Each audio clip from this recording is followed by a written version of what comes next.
Micro ಫೈನಾನ್ಸ್ನಿಂದ ಸಾಲ ಪಡೆದು ಅಧಿಕ ಬಡ್ಡಿಯಿಂದ ಸಾಲ ತೀರಿಸಲಾಗದೆ ರಾಜ್ಯದ ಹಲವೆಡೆ ಜನರು ಆತ್ಮಹತ್ಯೆಯನ್ನ ಮಾಡಿಕೊಳ್ತಿದ್ದಾರೆ. ಇಂತಹ ಘಟನೆಗಳಿಗೆ ಬ್ರೇಕ್ ಹಾಕುವಂತಹ ಸಲುವಾಗಿ ಸರ್ಕಾರ ಮೈಕ್ರೋ ಫೈನಾನ್ಸ್ಗಳಿಗೆ ಸುಗ್ರೀವಾಜ್ಞೆನ ಸಹ ಜಾರಿ ಮಾಡಿದೆ.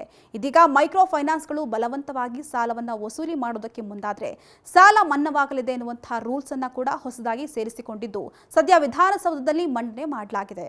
ಹೌದು, ಮೈಕ್ರೋ ಫೈನಾನ್ಸ್ನ ಸಾಲ ವಸೂಲಾತಿಯ ಬಲವಂತದ ಕ್ರಮಗಳ ಪ್ರತಿಬಂಧಕ ವಿಧೇಯಕವನ್ನ ವಿಧಾನಸಭೆಯಲ್ಲಿ ಮಂಡನೆ ಮಾಡಿದ್ದು, ಈ ವಿಧೇಯಕದ ಅಡಿಯಲ್ಲಿ ಅನಧಿಕೃತ ಹಾಗೂ ನೋಂದಾಯಿತವಲ್ಲದ ಮೈಕ್ರೋ ಫೈನಾನ್ಸ್ ಅಥವಾ ಲೇವಾದೇವಿಗಾರರಿಂದ ಬಲವಂತದ ವಸೂಲಿಗೆ ಪ್ರಯತ್ನಿಸುವುದನ್ನು ನಿಷೇಧಿಸಲಾಗಿದೆ ಅಂತ ತಿಳಿಸಲಾಗಿದೆ.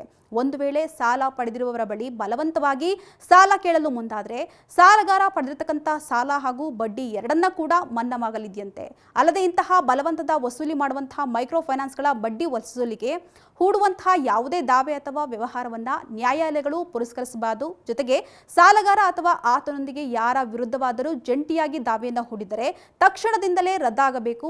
ಇನ್ನು ಯಾವುದೇ ಮೈಕ್ರೋ ಫೈನಾನ್ಸ್ ಸಂಸ್ಥೆಗಳು ಕಿರುಸಾಲಕ್ಕೆ ಅಡಮಾನ ಇಟ್ಕೊಂಡಿದ್ರೆ ಅಂತಹ ಆಸ್ತಿ ವಸ್ತುಗಳನ್ನು ಕೂಡಲೇ ಬಿಡುಗಡೆ ಮಾಡಬೇಕು ಅಂತ ಸ್ಪಷ್ಟಪಡಿಸಲಾಗಿದೆ.